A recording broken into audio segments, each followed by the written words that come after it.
say differently.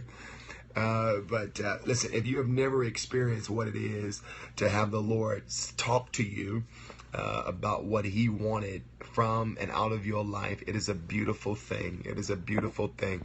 And he did just that. Gave me some perspective and gave me some very strong insights about what he's yet got planned for me. And one of the things that the Lord shared with me, let me share this with you. Revolving floor, look at there. The Lord sure does work.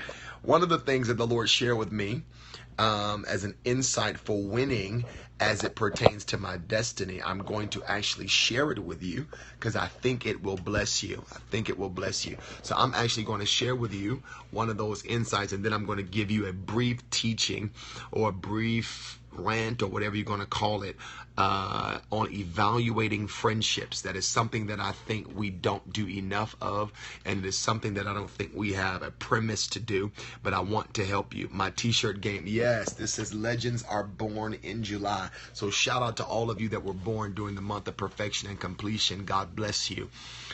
We are the special ones on the planet. Anywho, one of the things that the Lord shared with me, and I'm calling this birthday insight, yesterday is, and this is unique, but this is what one of the things he told me yesterday was that if I was going to win and if I was going to do well in my life assignment, that I was going to have to be much more assertive and much more deliberate about mastering pain. That's right. The Spirit of God spoke to me, and he told me that a lot of the people that he had his hands on and a lot of the people that he had intended to use ended up opting out, not necessarily because of what happened to them, not necessarily because of what people said about them, but because of the effects and the pain of what's being said. He further went on to explain to me that nothing that a person says has the ability to break a person in their assignment, but it's all about what you feel about what is said and I want to use the word incubation of the pain that comes from that. And so the Spirit of God spoke to me concerning the rest of my life that I would have to learn the proper placement of pain. And to experience pain is not abnormal, but it is learning where to put it and how to make it useful that makes you unstoppable.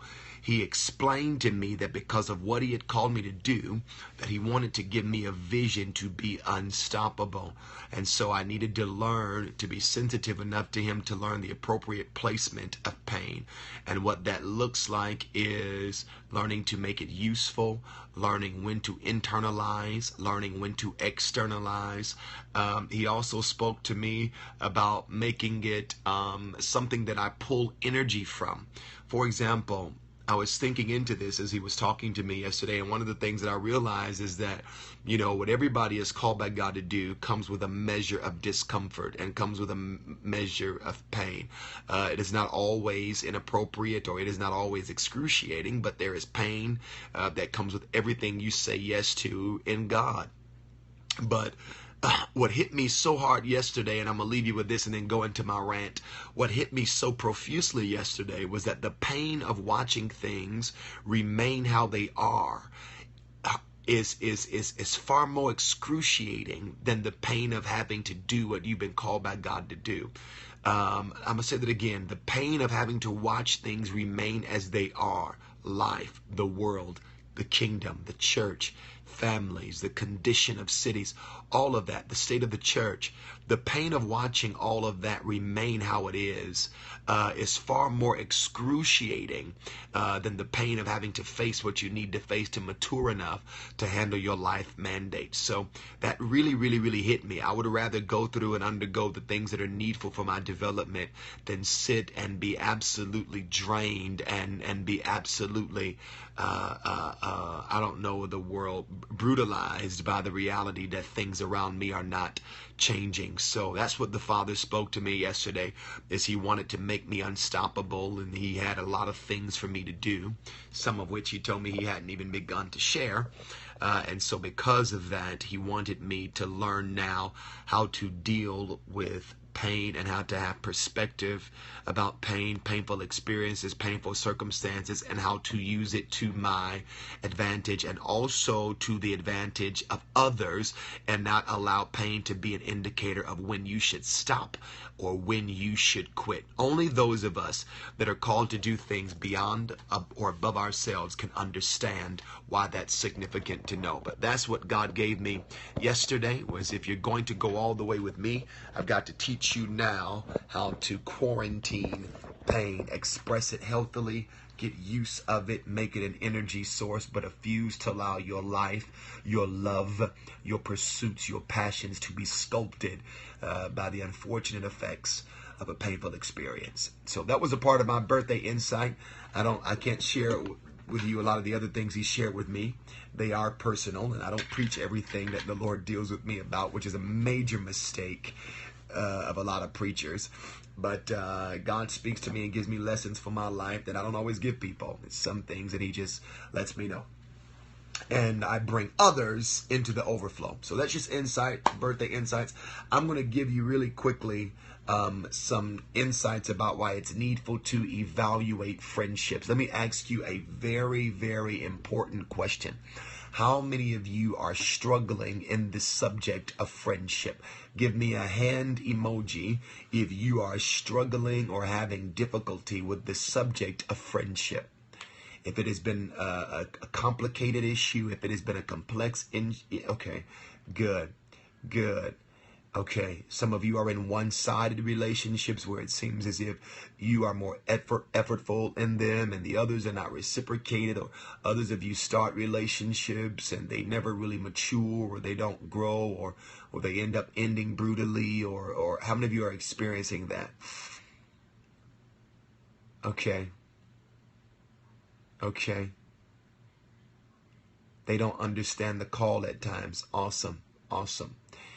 Listen, what I'm learning is that Christians generally do friendship wrong, and Christians in general are very, very, very brute when it comes to the right approach to friendship. And there's a lot of things that I could offer and a lot of insights that I could give you in the name of building healthy friendships and in the name of evaluating healthy friendships. But there's a couple of things that I need you to believe about it before I teach you how to evaluate and assess them. First of all, many of you that are watching me are women. You're females, right? And most of you would not purchase a pair of shoes that you couldn't try on. Many of you would not go to a new restaurant that you hadn't had a recommendation on. I think we are way too risky. Now, there is some safe risks, but I think we are way too casual with exploring people for friendship compatibility. And when I say friendship compatibility, I don't mean that you have to be friends with people who are exactly the same as you are, but I do think that there is a level of compatibility. We need to make sure that we can handle each other's personality, each other's dysfunctions, each other's character, each other's communication style, etc. So it's compatible, and that's not an issue of wickedness or sin. It's not an issue of right or wrong. It's just sometimes an issue of compatibility. And what we've got to stop behaving like is that if we're not friends, we don't love each other. I love a lot of people that I would never approach in the context of friendship. There are some people that I love hard that I would never in my life befriend. So we've got to stop allowing the pressures of our society to inflict upon us the belief that, if you two love each other, then it means you got to be friends. And because it's not exactly true. I think that you should test friends like you test spouses. And I don't mean manipulatively. I don't mean psychologically. I don't mean in some soulish emotional game. I think that there should be a courtship period before you make a conscious effort to make somebody a friend. A sign of immaturity is using the designation friend prematurely. Again, a sign of immaturity is the tendency, the habit, of prematurely giving the designation of a friend. And when you do that, I'm sorry, you end up disappointing yourself because of a premature designation that a person was not able to relationally, spiritually, whatever, live up to. So the real truth is, many of you in here are hurting from friendships, and it's your own fault. You gave definition to a relationship that was yet to prove itself. So we don't believe in just allowing people to invest in and allow people to intrude the obligation of friendship before you have had the opportunity to allow the relationship to define itself. And once you've noticed that the relationship starts to take on a ministry sense or a friendship sense or a community sense, then you define it. You have a conversation, and you don't talk around the issue. Hey, what are we doing? Are we friends? What does that look like for you? What is some of us don't ask enough questions to consider a person a real friend. Like, if you are in a friendship and you've never asked the person, how am I doing as a friend to you? Or there's no room for the other person to communicate how they're doing as a friend to you. Or even, what is your definition? Another major hindrance to effective friendships is we tend to assume that we all have the same definition of friendship. We all approach relationships with the language of our lives.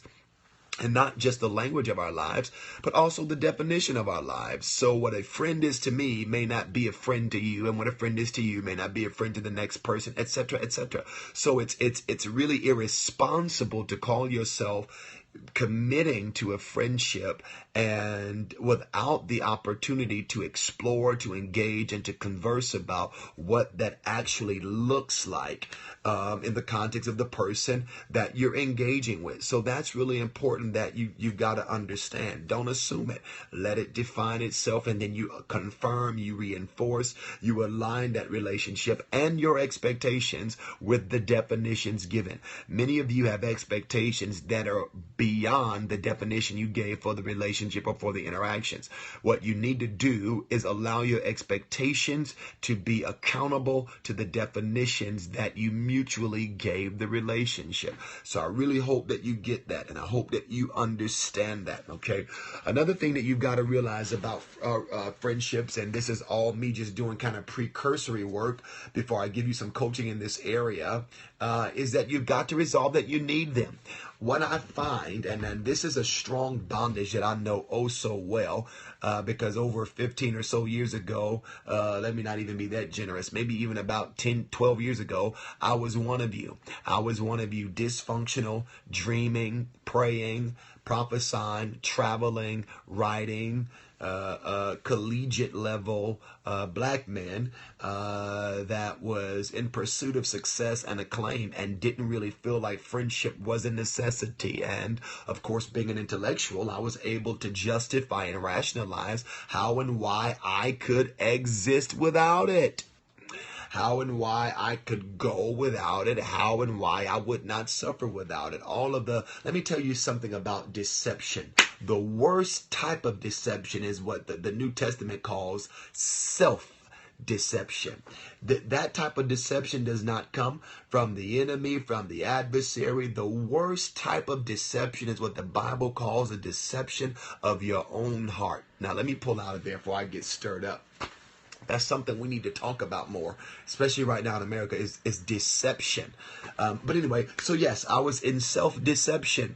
I convinced myself that there was life without friendships, and there was life above friendships, and that there was assignments that could be achieved and potential to be reached. And I believed all of that. And then, with us, gifted people, we deep, and God speaks to us, and we hear the voice of the Lord through open eye visions and all of this stuff. So we really think that our callings, have isolated us. Now, notice my use of the term isolation, because I do believe your calling and your designation in the kingdom may separate you, but to be separate is not always to be isolated. There is a very broad difference, and I want you to understand that. So I went into that vein. It's because of my walk. I'm called to the valley. I'm called to the caves. Everybody can't handle it. Everybody can't walk with it. But then I started running into more and more scriptures, right, that actually rebuked the notion that you could be a saved, sanctified, delivered, healthy, whole, mature, accountable, integral, responsible loner. And logistically speaking, I couldn't really get enough scripture to combat that. And all of the ones that people equally as bound as me were using were scriptures about people in exile, when they use Old Testament examples of prophets that had to roam the streets and live in caves and all of that stuff, and so I was there. But I kept running into the fact that not only was God into people, he was also into making people be into people. Not everybody, but somebody. And so it was a very scriptural thing, an extremely biblical concept that God calls you, God ordains you, he anoints you, he perfects you through the power of your community. And through the power of those he assigns you to. And so I got a lot of deliverance when I resolved that being alone and living alone and thinking alone and all of that was not God's best for my life. Now I'm going to show you why this is confusing for a lot of you, because a lot of you are like, well, I'm still anointed. When I preach, the power of God comes. Or when I give people prophecies, they're accurate. Or when I, reach for my harmonica and sing and all of that stuff, it works. And this is why I feel like it's so important that gifted people be around leaders and be around counsel that's not impressed, intrigued, enamored, or infatuated with their gifts. Because sometimes giftedness is a dynamic distraction from the real condition of a person's soul and a person's maturity. Your gift working and your gift working effectively has nothing to do with the type of person you are, how you do in relationships. It has nothing to do with that. I was prophesying and going to nation and pretty much was alone. And the worst part was okay with being that way. That's the worst part. So I hit a point where I came to the resolve, through the help of the Holy Ghost and my wife, that was not a good spot to be in. It was really dangerous. It was something that you should never desire to be in your life. And so I started being open to developing new friendships. Now, as you would imagine, it was a very difficult journey. You try some, you learn some, you commit to some, you change your mind about. So it's a very speckled journey. And then you've got, depending upon what you do in life, your profession, your career, your whatever, that also complicates your ability to transparently invest yourself in relationships, because sometimes who you are and what you do may change the rules of relationship and the rules of the game. So I get our difficulty. I truly understand our difficulty, right? But the difficulty in the issue does not excuse you from your need of them. Do me a favor, if you have not already shared this, go ahead and share this, because now I'm going to give you some insights on how to evaluate friendships, okay? So let's do that. Thank you so very much. I need some more followers on here. Let's see if we can get the subject of friends trending. Now, so if I can get you to believe that friendship is a necessity to you, and if your heart is open to understanding that, then I can teach you how to do it the right way, how to receive from it the right way, and how to test, how to measure what's going on around you, and if the stuff you're entertaining is a real friendship or not. That's important. Let me give you this last little thing before I start giving you my evaluation things. Thank you for the hearts, by the way. If you believe that you, as a believer in worship, is being taught by the Holy Spirit and by His Word to relate to God in friendship, to become a friend of God, We are his sons. We are his creators. But worship also reveals a measure of friendship with the Spirit of God. I don't know how you intend to perfect that and master that when that's the only real relationship you're open to. It is who and how you are across the board that does affect your walk with God. Many people think when it comes to me and God, like for example, if you are a bad communicator, like you have trouble expressing yourself, you're not really honest with people about how you feel and where you are, I find it extremely laughable to believe or comical to believe that you have a strong prayer life. You may have a regular prayer life, but I have a lot of difficulty believing that if you don't speak up for yourself, you're not transparent, you're not open, and I'm not talking about with everybody, even a few, about how you feel or what's going on in your life, if you're so secretive, if you spend more energy with keeping people out of your business than actually paying attention to what your business actually is. I'm not convinced that you are effective in the place of prayer, because we relate to God relationally. And so if you are not invested in relationship as a subject matter, you are probably failing with your religious self in your relationship with the Lord, particularly if it's not growing in intimacy and transparency and communication, if it's not growing in worship, etc., etc. You're not doing good between you and God if you're not doing good when you're in relationships. So, yeah, that's that. So you need them. And when you have friends, those friends, wherever they are, however they get in your life, if they're godly, your friends have a ministry to you. There is a ministry of friendship. Now, I call it a ministry of friendship because ministry is service. Ministry is service. Your friends, hopefully, particularly the right ones, when they are assigned to your life, right? They have a godly commitment to you and a godly responsibility to your well-being, to your maturity, to your potential. You should not be a person, for example, that say you have friends and you are not moving in the direction of your potential. I want you to think about that.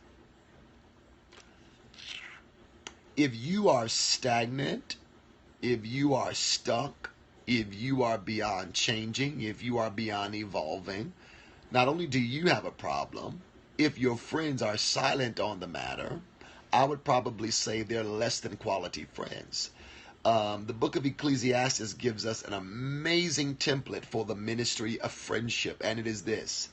The Bible says, 2 are better than 1. We strictly make that about romantic interest, and the Bible doesn't specify that principle is about that, right?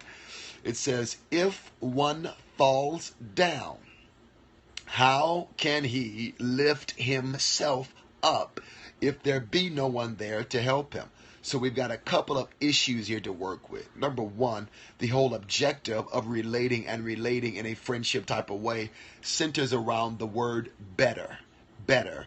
B-E-T-T-E-R. 2 are better than 1, right? So what that looks like is that if somebody is being added to your life, the idea is that you should become better as whatever you are, in whatever roles you play, and whatever your particular life's assignment is, what all of that stuff, right? 2 are better than 1. So the first basis of being able to interact in the ministry of friendship is, what about me? What about you? What about us promotes better? Better. That means there is a dynamic of upgrade that should be produced in your life when you engage in friendship. Am I a better man because of you, or with your aid, or with your presence, or with your eyes? Do I make better decisions? Do I make better judgment? Am I better focused? Am I whatever? But if better is not the basis of the relationship, then you've got a leech. A lot of what you're calling friendships are actually mutually dysfunctional attachments where I have a weakness, you have a weakness. So what we do is we come together to facilitate each other's needs from the point of our wounding and our brokenness and our That's why a lot of you like the people you like, even romantically. It's a dysfunctional system of cohabitation. It's really weird where we get together on the basis of our weakness. If you get together on the basis of your weakness, then what you don't have is friendship. You've got a snare. Again, if you get together, you attach, you associate, you relate on the basis of your weakness, you don't have a friendship. You've got a snare. So it's something you got to realize. God would never send anybody to your life to make you worse than what you are. And sometimes being like you makes you worse. Let's move on because the saints don't like that type of teaching. Two are better than one. If one falls, so principle number 2 is that the basis of a friendship should be protection from a fall.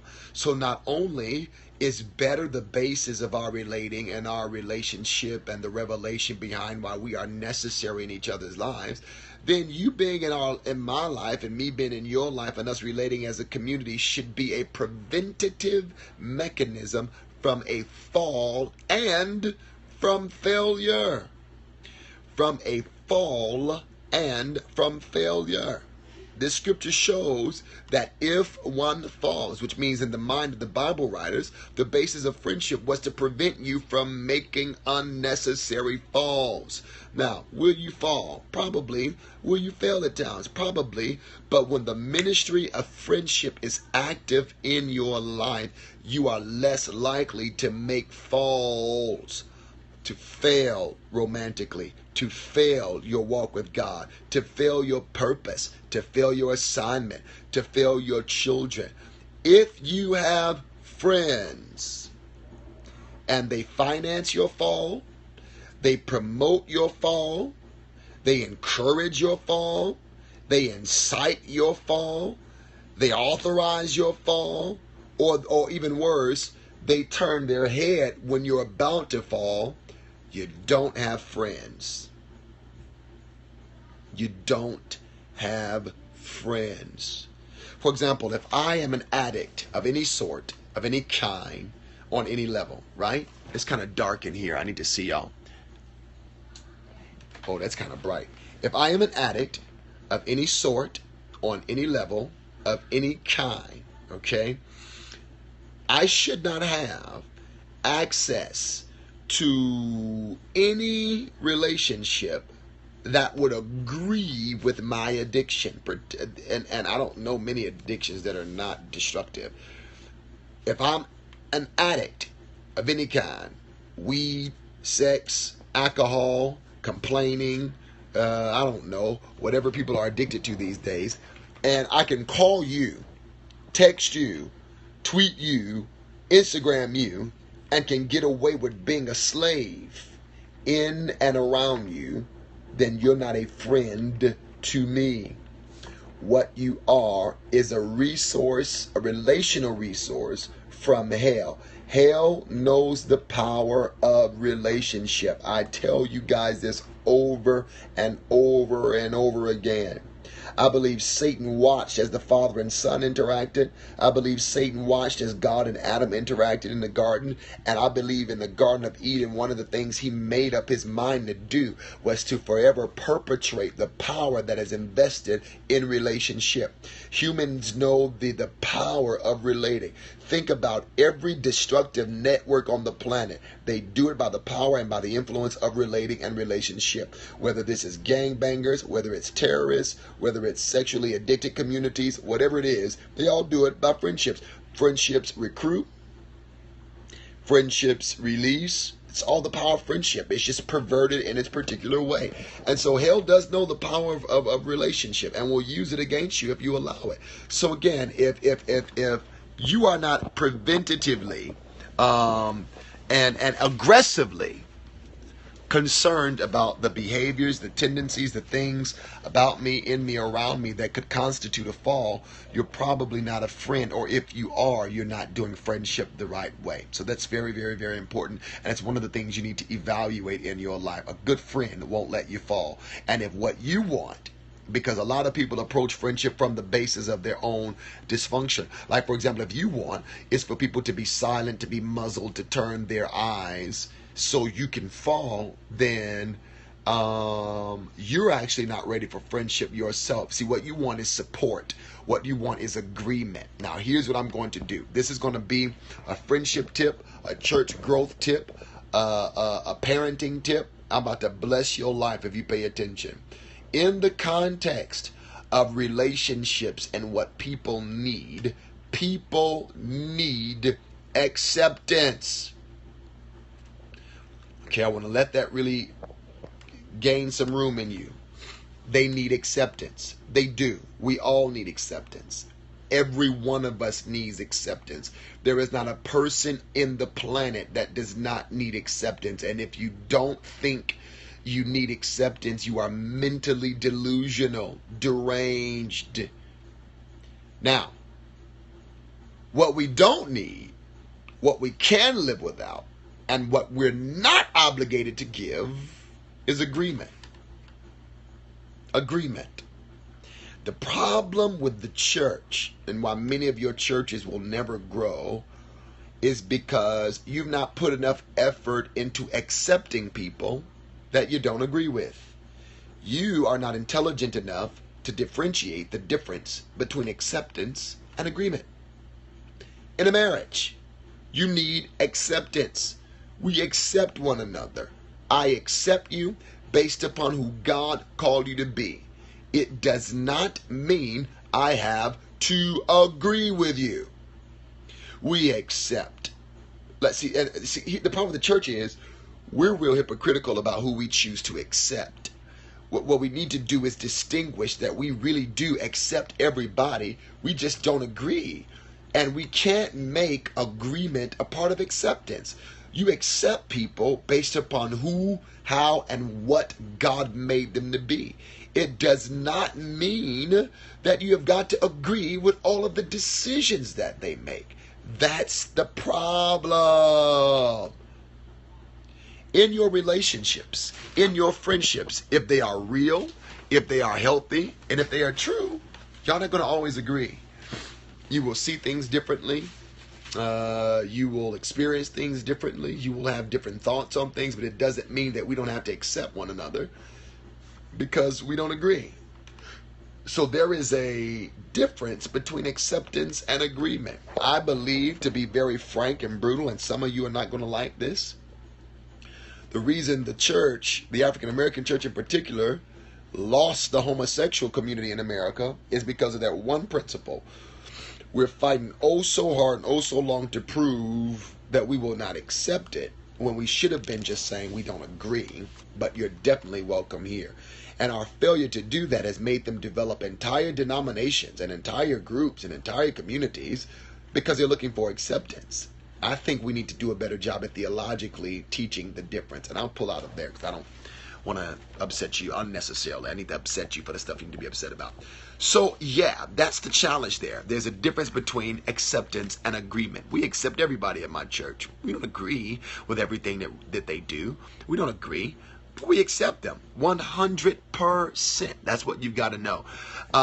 And so many of you, what you're calling friendship is support for reckless decision making.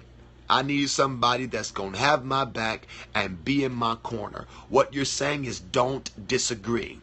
Don't disagree. Let me love who I want, do what I want, go what I want, think what I want, blah, blah, blah, blah, blah, blah, blah, blah, blah, blah, blah. So somebody says the problem with that group is that they are not accepting of our Bible belief. Brilliant, Sapphire, let me help you with something, sweetheart. Most of the Christians you know ain't accepting of the Bible. Unless you go to a church that got all 5 ministry gifts, that refuses to use pagan Roman Catholic Church government to govern people, that has all of the saints casting out devils and doing miracles and greater works of Jesus, you don't know a Christian that's believing in the total Bible. The problem is we're hypocritical in what we choose to highlight and alienate. So it's not just that gay people don't believe in the Bible. Most church people don't believe in the Bible. And if you disagree, go and shake hands with somebody called Reverend. Do you understand me? So this is not about people not believing in the Bible, although it may be true. There's a lot of people don't believe in the Bible. The fact that you got people with pastoral gifts starting churches proves that they don't believe in the Bible. So if we're going to have the Bible discussion, we've got to go from Genesis to Revelation. So, yeah. Where was I? Yeah. People don't have to agree all the time to walk together and to be there, I'm talking about balance and things. No, there's no need to have a balance in the Great Commission, sweetheart. So unless every Christian cast out devils, speak in tongues, lay hands on the sick, we are all failing Christianity a lot miserably. That is an extreme. I don't know that it's an extreme that gays don't believe in the Bible. I think it's an extreme that Christians don't live up to the Great Commission. That's extreme to me. People ain't just start being gay. They were gay in the Old Testament. Male prostitutes, Ashtoreth demanded them. It was the Old Testament deity that demanded male prostitution in the temple. What I think is the greatest problem is Christians that are not Christians. That, beloved, is extreme. Sin's nature is sin nature. Sin is not new. What's new is Christians customizing Christianity to fit their culture or their denomination, even worse.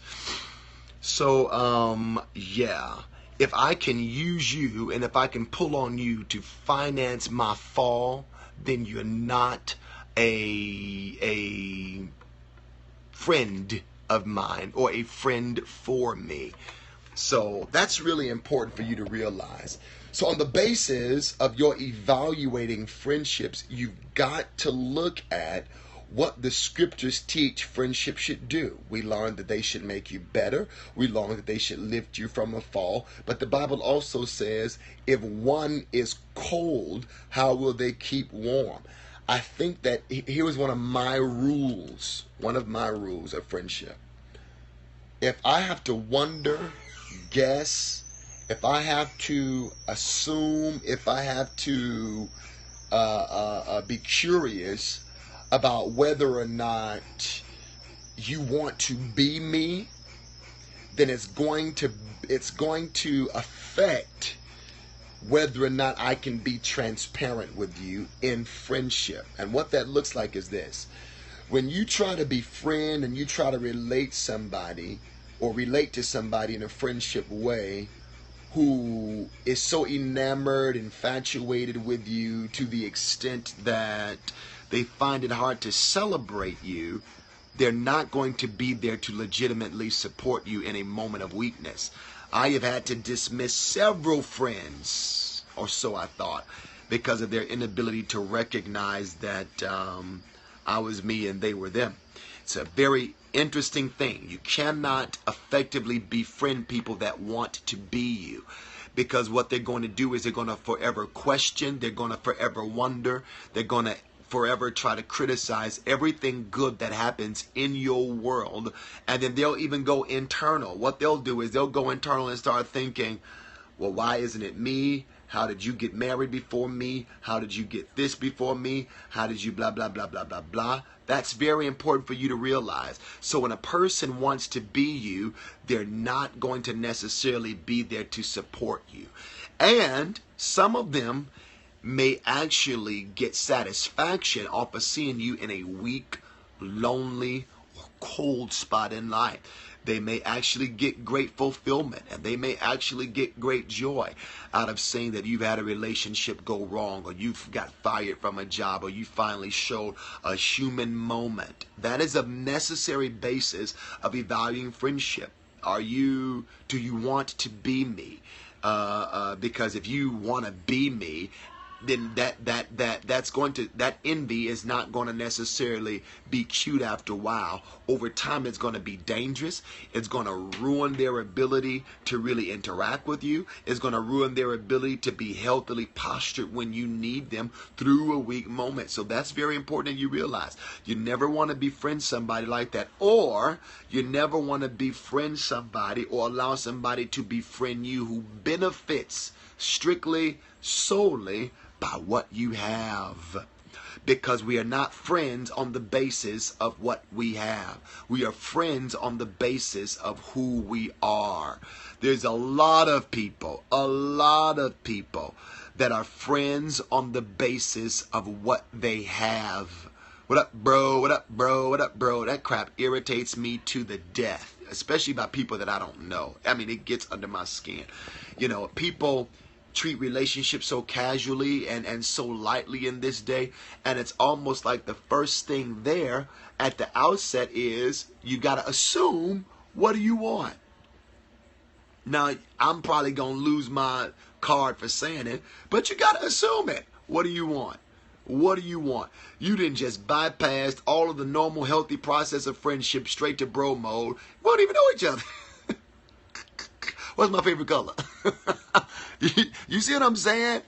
So my point is that when you engage with each other off of any basis other than who we are, it's going to be difficult to say you're in a friendship, and it's going to be easy to relate on the basis of what we have. And to me, that's not real friendship, because what we have will change. What we have will vary. What we have won't be the same season to season. Basically, what you're sharing with me and basically what you're teaching me is I can expect your support. I can expect your consistency. I can expect your continuity. I can expect your communication when I have what brought you to me or what sparked you to be a part of my space, right? But should that leave and should that go, or should that become a variable that changes, or any of that, then I should not expect you to be consistent or to be around or to be a friend. You got to evaluate that. Another thing in evaluating friendships is, and this is a very important one that I need you to know. Can I trust what you would say about me when you're not around me? Can I trust that you would have a healthy report when you're not in my, would I be shocked to learn or to find out that you or people with you had a conversation that demeaned me, that defamed me, and not to my defense? That's a very important thing to consider. Do I trust what you would say when I'm not around? Even if it's right. For example, somebody comes up to a friend of yours and says, oh, I think so-and-so has a bad attitude. You may know that to be true. But their attitude is one of the reasons why you're in their lives. And so it would make no sense to agree with an adversary and to support an adversary or somebody that has postured themselves adversarially speaking to a person you're supposed to be friends with. Yeah, my response would be, yeah, he got an attitude, he crazy, but I love him. Shut the door. Close the conversation.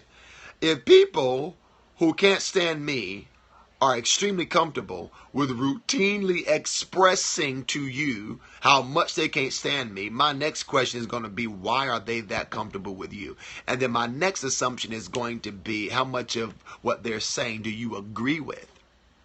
It's the basis for a sniper. It's very important to consider. There are some individuals that were around my space that I couldn't verify. I wasn't confident in what they would say when they wasn't in my presence. So I just outgrew them, outgrew the involvements. And there are others that I've been blessed with now that I know. Even if it was something that's true, they're not going to allow people to beastly ravage my name or anything like that, not in be real friendship. So that's very important for you to realize as well. Another thing that you want to evaluate is whether or not the relationship is two-sided. What I find in a lot of friendships, and I'm using that term very generously, is that they often are not equally as committed to. For example, in evaluating your friendships, do you consider how much effort you're putting in versus how much effort the other person is putting in. Stuff like that may be minuscule, but it's actually very important. If you're the only one reaching, if you're the only one talking, if you're the only one concerned, if you're the only one, buying things and making financial investment and making time investment or asking critical questions, and you don't talk. Like, I got some people that probably would have said we were friends, but I know for a fact if I don't call or if I don't talk to them, I could go a year and not hear from them, and then should I see him in a public place or see him in a church event or anywhere, would have the nerve to be upset. Where you been? I just figured it out, and would never pick up the phone. You don't want to be in a one-sided friendship, because if it's one-sided in functionality, it's going to be one-sided in the heart. And what I mean by that is this: you are only as necessary as what people show you. You are only as necessary as what people show you. So if you find that you're always the one reaching, always the one talking about let's get some friend time, always the one doing, always the one, what they're communicating to you is you are not as necessary as what you think you are. I think friendship takes investment, and I think friendship takes mutual investment, something you've obviously got to know. I want you to, when you're evaluating your friendship, consider how your friends respond when you articulate your dreams. Consider how they respond when you articulate your dreams. A real friend will respond in discernment. They will respond in counsel. They will respond in sobriety. But if they attack your aspirations, it is a sign that they probably have not been assigned to your life. A friend is going to help you manifest your full potential as a person, whatever you are. It's going to help you manifest your full potential. Now, here's what I know. If a person attacks your aspirations, especially as an unaccomplished person or a person not as accomplished as they should be, they're not going to have the energy to encourage you when you are worn out by your aspiration pursuits. So when you are pursuing your dream, your career goals, your money goals, and all of that stuff, and they always have something negative to say, then they're not going to be a good reservoir to pull from when you get worn out by your own pursuit. Pursuing purpose, all that stuff is tiresome at times. And so they're not going to be there for you when you opt to do that. So you want to always test it by saying, how do they respond by you sharing your aspirations? The basis of it is going to be your potential. So us getting along, us spending quality time, us communicating is going to in some way or another make me a better person. And I know you have my best interests at heart, so we can even have hard discussions as long as I know that it's what the understanding that I be better, a better me and not a different me for the sake of getting along with you. You're not going to change me to make me suitable for your personal needs, dysfunctions, soul sicknesses, emotional challenges, etc. But what I will do is I'll make adjustments based upon what I feel like is your investment in the relationship. I didn't join you or be married to you to kill me. It's not what I did. So that's very important for you to realize, and it's very important for you to see. Okay. Somebody just called me nigga, and I'm not in the mood, so I'm going to overlook it, because today is the wrong day for that. Yeah. So that's another great basis for friendship. Basis for evaluating your friendship. Here's another thing you want to consider, and I'm going to let you go, and I'm going to get something to eat. Another thing you want to consider about friendships and making friends and all of that stuff is this. Are your friends mad about the fact that we are friends? Now, there have been certain friendships that I have gone up to, not very many, actually just maybe 2 or 3 that I've said, hey, I'm interested in developing a friendship with you. And one worked, one is in the process of working, and the other one was a brutal disaster, so it didn't even really qualify as a full one. However, that's how I began it, But here's a problem that I used to run into. I would befriend people whose friends were angry about the fact that we were friends. They wouldn't own it. They wouldn't meet. They wouldn't be honest about it. They wouldn't own up about it. But here's the challenge with that. Number one, it is immature, relationally, spiritually, in every sense of the word, for you to be mad that somebody else has friends. I have friends who have friends that I'm not friends with. And I'm good with it. It doesn't bother me. I don't care. I mean, what does that do with me? And we can join together and celebrate you. We can join together and be there for you. But me being friends with you does not necessarily mean that I have to befriend the people that you're friends with. Now, a lot of you are like, listen, that thing is more common than what you realize. It's almost like there are people who feel like, I mean, it's a manifestation of control.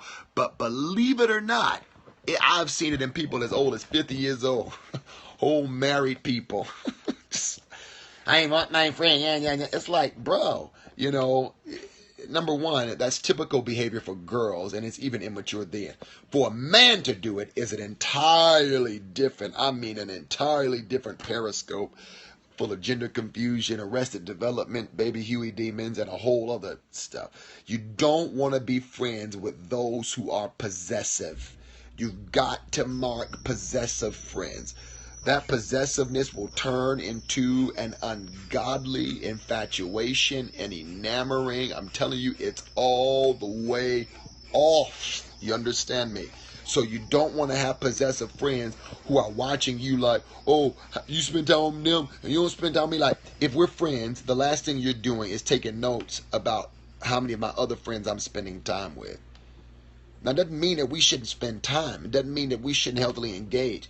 It means that your focus on our relationship is a bit off if what you're doing is tallying the score on how many times I went to lunch with friend A versus you as friend B. And then when I finally get to you, who is friend C, 90% of our conversation was about my time spent with friend A and friend B. I mean, just too much. Spirit of too much. And for this reason, pastors often are poor friends. That's all I'll say about that. Pastors have a very difficult time. So if you listen to any of the people in my network, I'm on my pastors in my network about their friendships and why they don't have anybody in their lives. But for this cause, a lot of pastors, because you got that mix of ambition, you got that mix of competition, you got that mix of gossip and slander and jealousy and envy, and then you got the big old dress of rejection that makes all of it so worse. I mean, the big cloud of not the cloud of witnesses, but the cloud of rejection that amplifies the whole thing.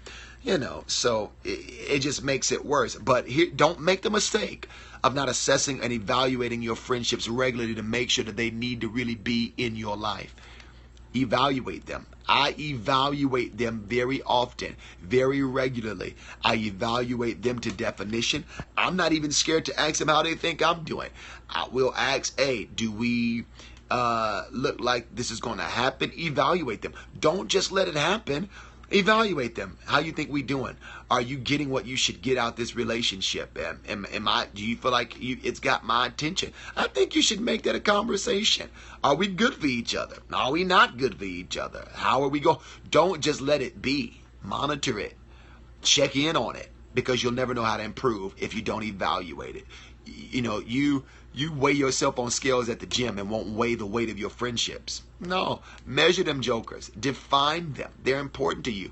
If they're from God, they're resources going in the direction of your potential and in the direction of your destiny. So evaluate them jokers and be scrutinizing. There are people, he picky. I'm just very selective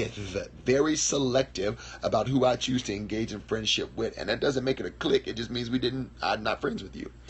That's what it does. They'll accuse you of having, a clique if you just choose not to be friends with them. And it doesn't make it a clique. We're just not friends. And there's nowhere in the Bible that forces me to be friends with you. So that's very important that you realize. I think you should just approach it that way, monitor it that way, and engage it that way. Be selective. So that's what I'm concerned about, our lack of evaluation of friends. And so that's the reason why we try to drag dead ones into new seasons. So this is just some of my thoughts on the subject of friendship. Maybe I need to give you some more, because if you're a Christian, chances are you're not probably doing as well as you should be. And if you're in ministry, you're probably even worse. But do better. Hey, I got a whole Periscope on YouTube with me and John Hanna on the subject of friendship. Go back. watch it, repost it. We talk about being friends as people in ministry, the benefits of it, the blessings of it, how to do it the right way. Go on YouTube. Me and John Hanna did a whole Periscope on friendship, and it was a huge blessing. Go back, review it, review this one. I'm going to leave this one up. And let it come out. Hey, listen, real quick announcement. If you are in town this Friday in Chicago, Illinois, I want you to come. I'm celebrating my 12th year church and pastor anniversary Friday and Saturday. I believe it's the 9th and the 10th of July at my church, 7359 South Chappelle in Chicago. And I'm inviting you to be a part. I've got a historic announcement that I'm announcing this week. So come Friday, come Saturday. It's a time of honor. All nations, if you're there, you know it's mandatory. I'm not playing no games. Get in the house. If you belong to the place of grace, you need to have your tail in a seat this weekend, because it's a time of focus. It's a time of concentration. It's a time of us huddling to hear what God has to say to and for us. And then Sunday, I'm going to be preaching until the fire falls, and we're going to have a great time. So join us here, Pastor LeBryant Friend, Pastor Adrian Davis, myself, this Friday and Saturday at All Nations Worship Assembly, and it's going to be amazing. Hey, replay this, give me some hearts, and let's see what's going on. I'll talk to you guys later. Bye-bye.